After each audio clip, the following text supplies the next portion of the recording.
आइए बच्चों, पिछली क्लास में हमने आपको क्लास 10th टॉपिक था वास्तविक संख्याओं के बारे में। तो इसकी संख्याएं क्या होती हैं उसके बारे में हमने आपको पिछली क्लास में बताया था।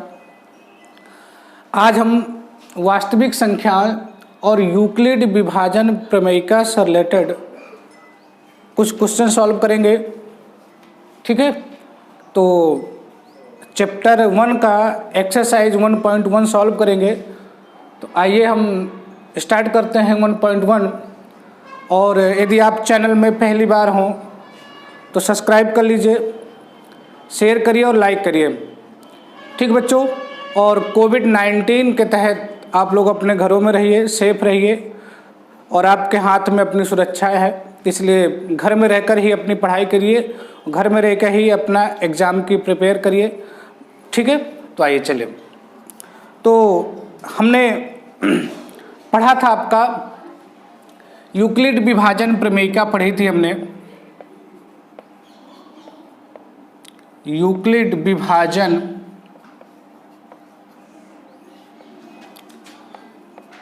प्रमेयिका पढ़ी थी हमने बताया था कि यदि कोई दो धनात्मक पूर्णांक संख्याएं हैं, कोई दो जो हैं इंटीजर से हैं ए और बी, यूक्लिड गणितज्ञ ने बताया, मैथमेटिशियन यूक्लिड ने कहा कि यदि कोई दो आपकी इंटीजर से हैं ए और बी, और कैसे इंटीजर्स होने चाहिए, पॉजिटिव होने चाहिए। तो उन्होंने कहा कि इनको सॉल्व करने के लिए, अर्थात ए जो ग्रेटर देन होगा, अर्थात ए ग्रेटर देन बी उन्होंने लिया। कोई दो इंटीजर जिसमें ए ग्रेटर देन बी है तो A equal B Q plus R, और उन्होंने कहा कि 0 R less than B. 0 R से जो आर है वो 0 से बड़ा या 0 के बराबर होगा, लेकिन जो बी है उससे क्या होगा, हमेशा छोटा होगा। ये किसने कहा, यूक्लिड विभाजन प्रमेयिका में यूक्लिड ने कह दिया। और इसके बाद उन्होंने बताया कि इस माध्यम से, जो कि आप लोग पहले भी पढ़ चुके हैं, कि भाज्य बराबर, आपने पढ़ा है कि भाजक गुणे भागफल प्लस शेषफल, ये आपने पढ़ा है। ठीक, तो यूक्लिड ने कहा, और यूक्लिड ने कहा कि इस विधि से या इस मेथड से हम किन्हीं दो धनात्मक पूर्णांक संख्याओं का HCF ज्ञात कर सकते हैं। क्या ज्ञात कर सकते हैं, HCF ज्ञात कर सकते हैं हम। HCF ज्ञात करने के लिए उन्होंने कहा कि ये दो इंटीजर से जो आपके पॉजिटिव हैं, जो धन पूर्णांक संख्याएं हैं, ए ग्रेटर देन बी है और ऐसे है, तो इस विधि से लिख करके ये प्रोसेस तब तक जारी रखना है जब तक R 0 ना हो जाए। R का मतलब है कि शेषफल 0 ना हो जाए, ये प्रोसेस तब तक आपको जारी रखना है। ठीक, तो इस विधि से हम एक्सरसाइज 1.1 के प्रॉब्लम्स को सॉल्व करेंगे। ठीक बच्चों, तो चलिए आइए, एक्सरसाइज 1.1 में पहला क्वेश्चन है आपका। 1.1 में पहला क्वेश्चन है आपका HCF ज्ञात करने के लिए। क्या ज्ञात करना है आपको, HCF ज्ञात करना है।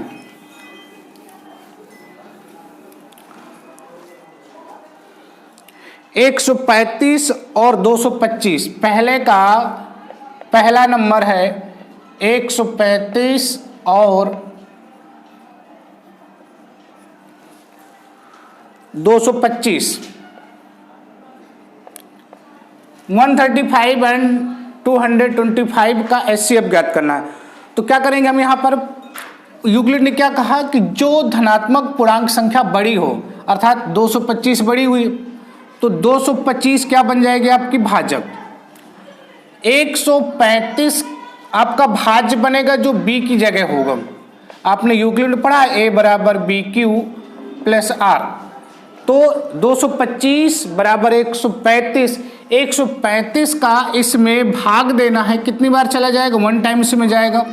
ठीक, और 90 शेष आ जाएगा।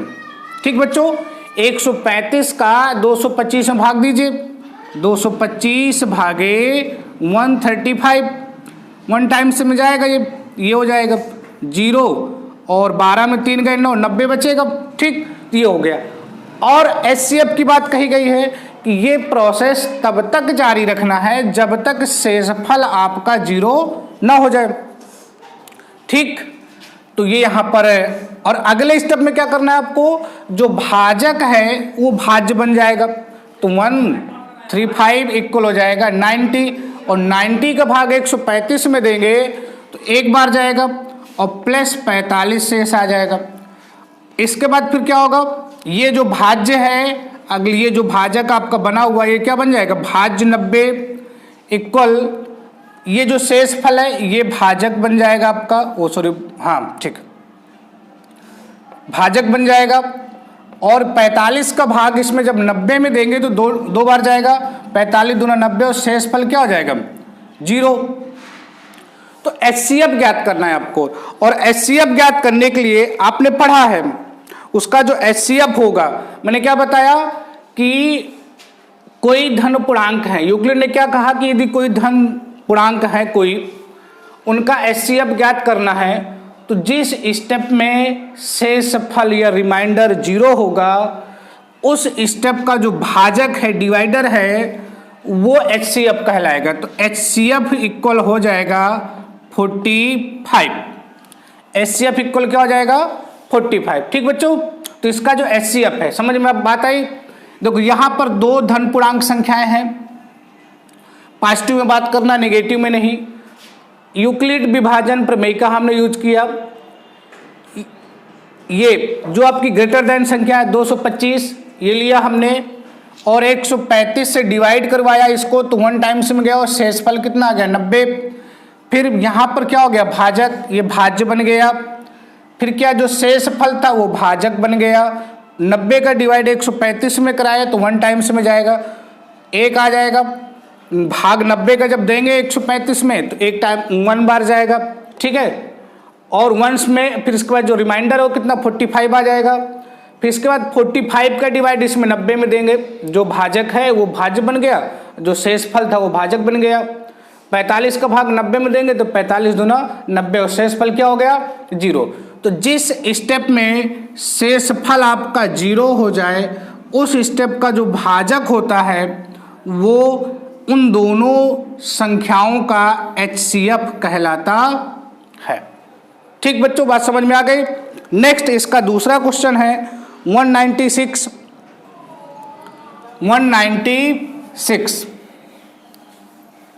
पहले का दूसरा नंबर है 196, 196 और 38,220 ये दिया हुआ है। ठीक, इसका HCF ज्ञात करना है, और किस बेस से ज्ञात करना है बच्चों, यूक्लिड विभाजन प्रमेयिका के।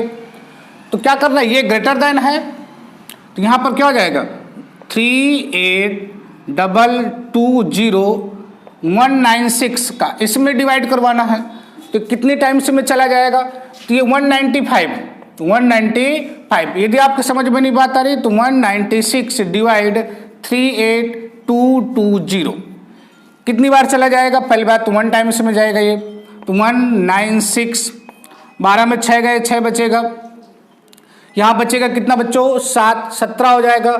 17 में 9 गए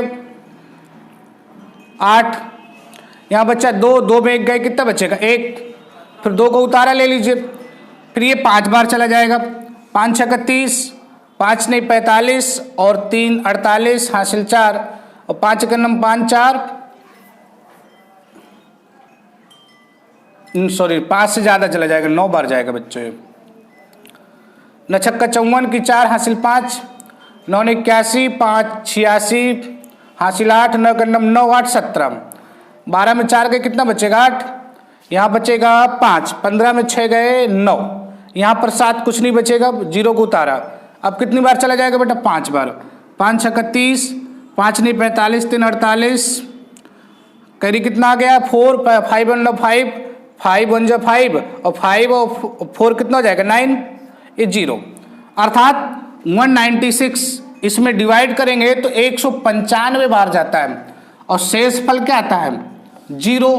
तो इसका जो HCF होगा वो मैंने क्या बताया कि जिस स्टेप में शेषफल 0 हो जाए उस स्टेप का जो भाजक होता है वो क्या हो जाता है, उसका HCF हो जाएगा। ठीक, नेक्स्ट इसका तीसरा सवाल है 867 867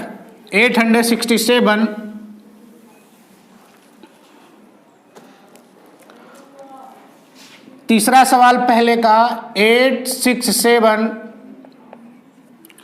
और इसमें से 255 ये दिया हुआ है, इसका आपको HCF ज्ञात करना है। क्या ज्ञात करना है, HCF ज्ञात करना है। चलिए देखिए, अब आपको 867 ये बड़ी संख्या है, 255 क्या इससे छोटी है, तो क्या करेंगे 867 इक्वल क्या हो जाएगा 255, इसका डिवाइड इसमें करना है।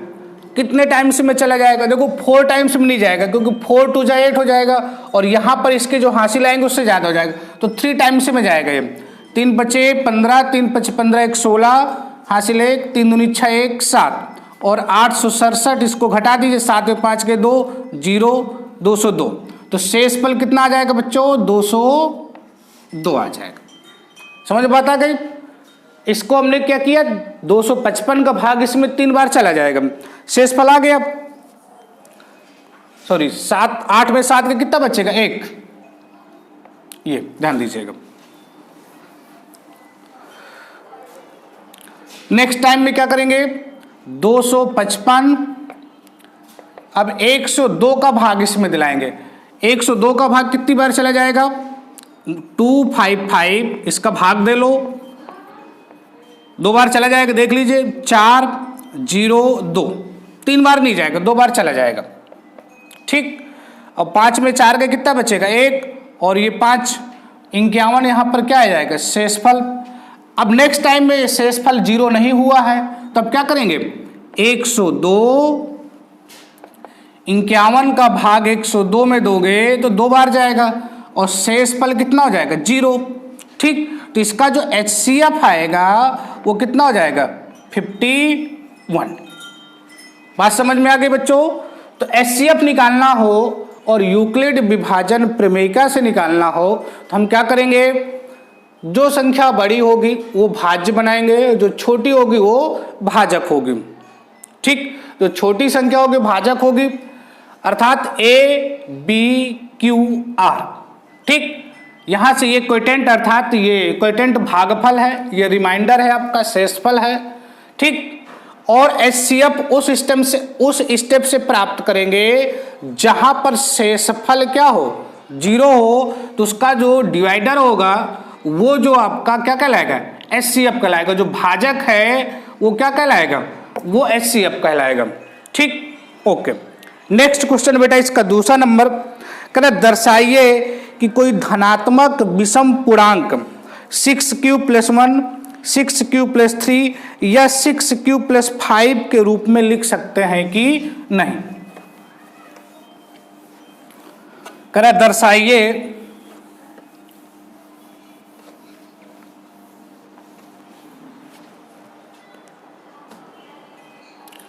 दर्शाना एक दूसरा नंबर बेटा इसका कि दिखाइए कि कोई भी विषम धन पूर्णांक, मैंने आपको बताया था कि कोई भी पूर्णांक संख्या हो आपके पास, यदि उसके साथ सम का मल्टीप्लिकेशन कर दिया जाए तो रिजल्ट हमेशा सम मिलेगा। ठीक, और सम के साथ 1 जोड़ दो तो विषम हो जाएगी, सम के साथ 2 3 जोड़ो तो विषम हो जाएगी, सम के साथ 5 जोड़ो तो क्या हो जाएगी विषम हो जाएगी। तो किसी भी पूर्णांक के साथ यदि सम संख्या का मल्टीप्लिकेशन कर दिया जाए तो रिजल्ट हमेशा सम मिलेगा, और यदि फिर उसके साथ 1 जोड़ दिया जाए तो विषम हो जाएगा, 3 जोड़ दिया जाए तो विषम हो जाए, 5 जोड़ दिया जाए तो विषम हो जाएगा। तो मान लेते हैं कि माना x कोई एक धन पूर्णांक है, एक क्या है धन पूर्णांक है तथा b बराबर 6। ओके,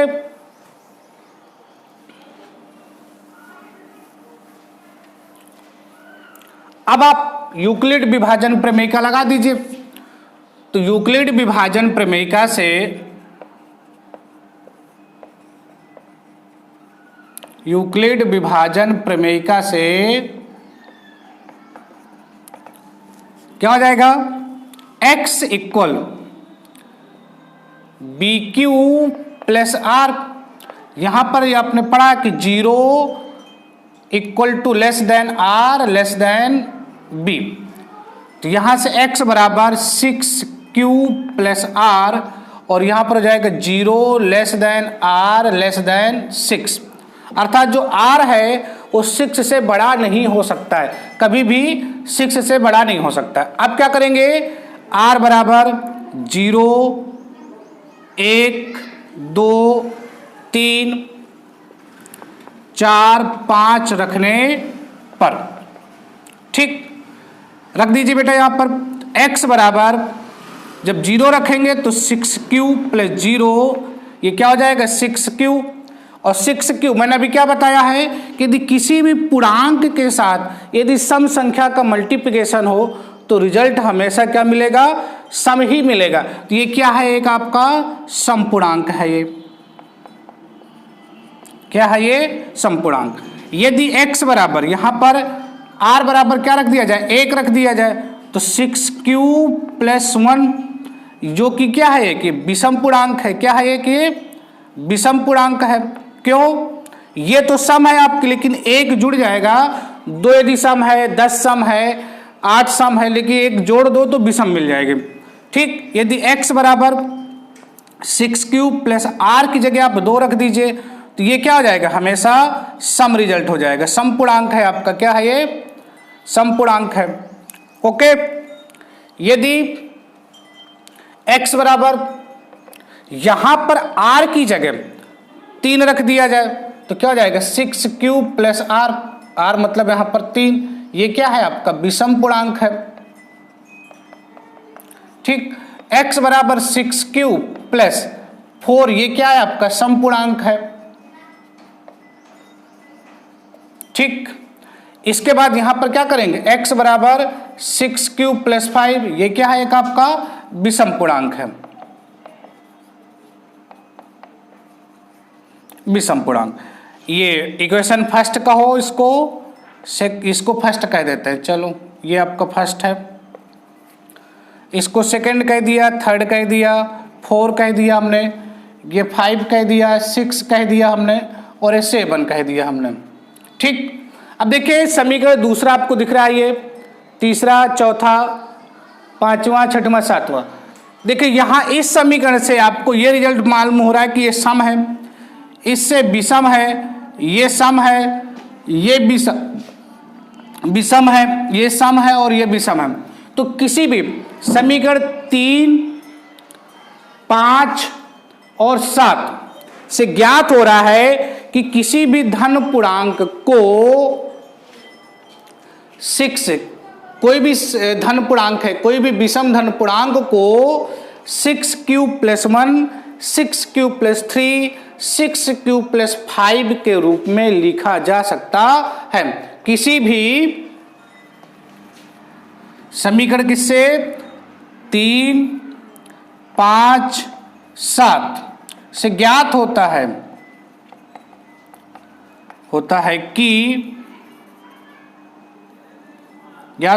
कि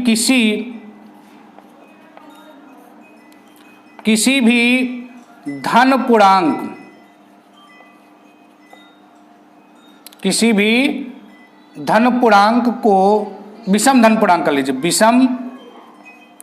विषम धन पूर्णांक को 6q plus 1, 6q plus 3, 6q plus 5 के रूप में लिखा जा सकता है। ठीक, बात समझ में आई। वो उसने कहा था सवाल ने कि बताइए कि किसी भी कोई एक धन पूर्णांक, कोई विषम धन पूर्णांक को क्या 6q plus 1, 6 cube plus 3 6 cube plus 5 के रूप में लिख सकते हैं कि नहीं लिख सकते हैं। तो हमने लिया कि x कोई धन पूर्णांक है, b बराबर हमने 6 मान लिया, वो दिया था उसमें से। यूक्लिड विभाजन प्रमेयिका का प्रयोग किया हमने, x बराबर बी क्यूब प्लस आर, जहाँ ये उसके सूत्र लगाया और b की जगह 6 रखा। कभी भी शेषफल 6 से बड़ा नहीं हो सकता। रिमाइंडर जो है, भाजक कभी भी शेषफल से, जो भाजक ये r क्या है आपका शेषफल है, ये क्या है भाजक है, तो शेषफल कभी भी भाजक से बड़ा नहीं हो सकता है। फिर हमने क्या किया, r बराबर 0 1 2 3 4 5 रख दिया हमने, क्यों, क्योंकि 6 से r क्या है छोटा है। फिर हमने रखते गए, देखा कि यहाँ सम मिला, यहाँ विषम मिला, यहाँ भी सम मिला, सम विषम ऐसे मिल गया।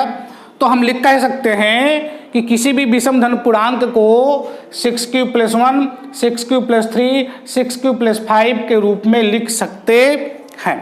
नेक्स्ट क्वेश्चन बच्चों, तीसरा क्वेश्चन है इसका, किसी परेड में 616 सदस्यों वाली एक सेना की टुकड़ी को 32 सदस्यों वाली एक आर्मी बैंड के पीछे मार्च करना है। कोई 616 सदस्यों की एक आर्मी पार्टी है, ठीक है, एक 32 लोगों का बैंड है जिसमें से उनके पीछे उनको क्या करना है, मार्च करना है। मार्च मतलब समझ रहे हो, परेड करना है, घूमना है, ठीक है ना, तो उनके पीछे घूमना है। तो कह रहा है बताइए कि प्रत्येक स्तंभ में कितने कितने लोग होंगे, ये पूछ रहा है। ये क्या पूछ रहा है, हाँ बताइए कि कितने स्तंभ बने कि वो सभी लोग एक साथ आ जाए। तो पहली टुकड़ी में कितने हैं, पहली, तीसरा क्वेश्चन है, पहली टुकड़ी में सदस्यों की संख्या कितनी है, सदस्यों की संख्या बराबर 616। और दूसरी टुकड़ी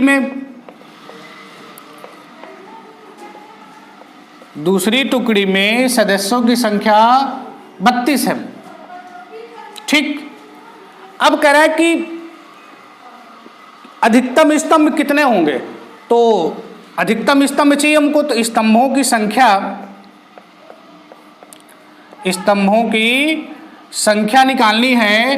तो हम क्या करेंगे, 616 32 का HCF ज्ञात कर ले। क्या ज्ञात कर ले, HCF ज्ञात करना है। तो अब इस 616 32 का क्या करेंगे, HCF ज्ञात करेंगे। तो 616 क्या है, बड़ी संख्या है, 32 क्या है, छोटी संख्या है। तो यूक्लिड विभाजन प्रमेयिका का प्रयोग कर देंगे। तो 616 इक्वल 32। अब 32 का भाग 616 में देना है, कितनी बार चला जाएगा देख लो, 616 भागे 32 यहाँ कर लीजिए आप, 2 बार जा, 5 में 3 गए 2 29 आ जाएगा, ठीक। फिर 6 आ जाएगा, अब कितनी बार चला जाएगा, 8 बार चला जाएगा। 9 दूनी 18, 9 तिया 27, 8 बार चला जाएगा। 9 दूनी 18, सॉरी 9 टाइम्स, 9 दूनी 18 की 8 हासिल 1 और 9 तिया 27 1 28, 16 में 8 गए, कितना बचेगा 8, यहाँ 8 शेष बच जाएगा। तो ये पहली बार कितना चला जाएगा 19 और प्लस 8, ठीक।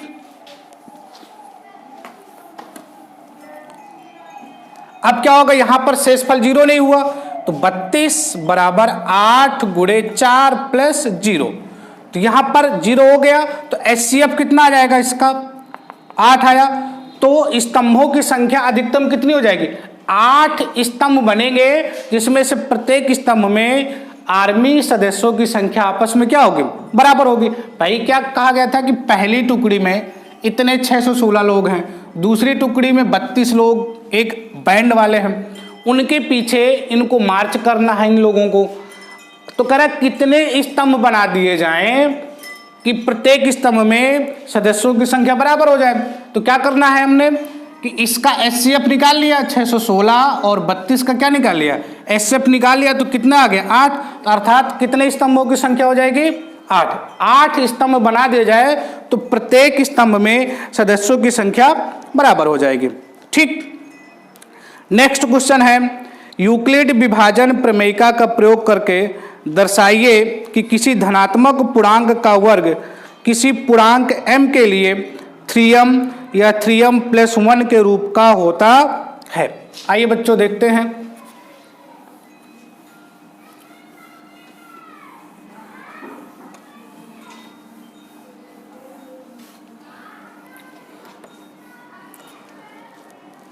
एक क्वेश्चन है, कह रहा है यूक्लिड विभाजन प्रमेयिका का प्रयोग करके दर्शाइए कि किसी भी धनात्मक पूर्णांक का वर्ग किसी पूर्णांक m के लिए 3m, 3m + 1 के रूप में लिखा जा सकता है।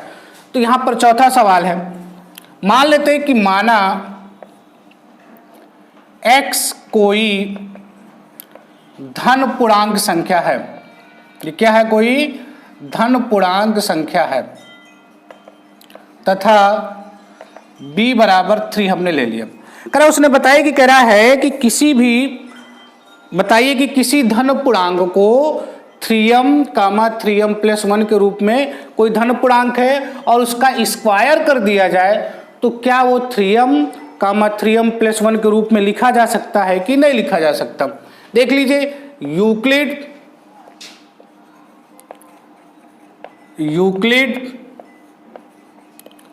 विभाजन प्रमेयिका से क्या हो जाएगा? x बराबर BQ + R। यहाँ पर R जो होगा 0 या 0 से बड़ा होगा लेकिन B से क्या होगा? छोटा होगा।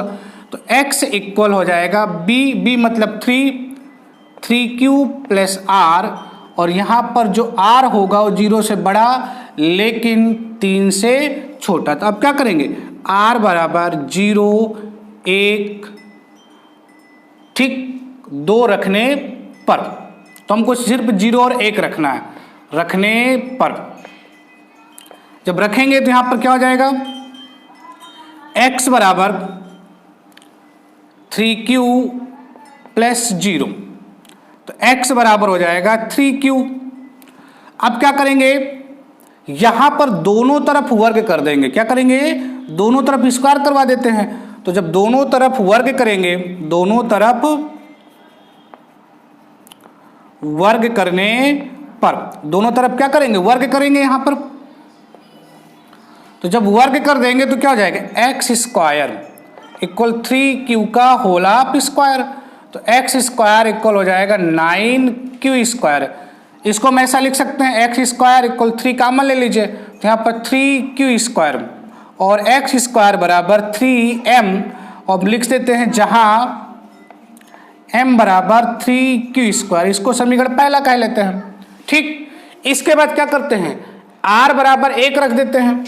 r बराबर 1 रखने पर, जब r बराबर 1 रखेंगे तो क्या हो जाएगा? x बराबर 3Q + 1, और इसको क्या करेंगे? दोनों तरफ बच्चों वर्ग करवा देंगे। ठीक है, तो यहाँ पर x² इक्वल 3Q + 1 का होल ऑफ स्क्वायर। तो x² बराबर इसका होल ऑफ स्क्वायर खोलोगे तो 9Q² + 1, ठीक 9Q² + 1 और +3 दूनी 6Q। तो x² इक्वल हो जाएगा 9Q² + 6Q + 1। यहाँ पर क्या करते हैं बच्चों? x² बराबर, यहाँ पर 3 कॉमन ले लीजिए तो ये जाएगा 3Q² + 2Q और +1। x² बराबर ये हो जाएगा बच्चों 3m + 1, जहाँ m बराबर 3Q² + 2Q। ठीक है, समीकरण दूसरा। तो हमने क्या देखा कि किसी भी कोई धन पूर्णांक संख्या है, यदि उसका वर्ग कर दिया जाए तो 3m और वो 3m + 1 के रूप की संख्या प्राप्त हो जाती है। बात समझ में आ गई बच्चों?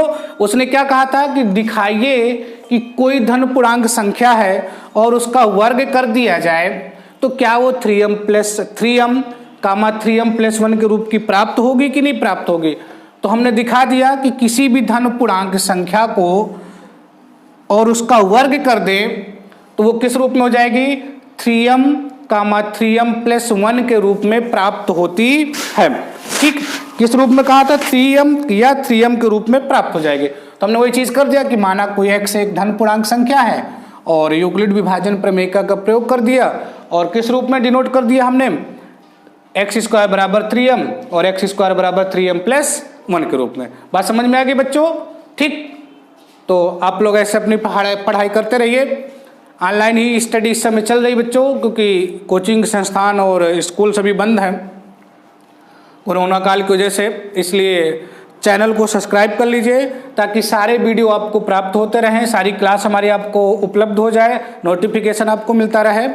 और घरों में रहिए और हाथ साफ करते रहिए और कोविड-19 के तहत कभी भी घर से बाहर निकलिए तो मास्क पहनिए और शरीर को अपने आप को सुरक्षित करिए, स्वस्थ रहिए और साफ़ सुथरा खाना खाइए। कहीं ज़्यादा जगह भीड़ में जाने की कोशिश मत करिए और सोशल डिस्टेंसिंग का पालन करते रहिए। ठीक बच्चों, और हमारे ये वीडियो आपको मिलते रहेंगे और क्लास हम कोशिश करेंगे कि आपका सिलेबस कंप्लीट करते रहें और चैनल को ज़रूर सब्सक्राइब कर लीजिए। ओके बच्चों।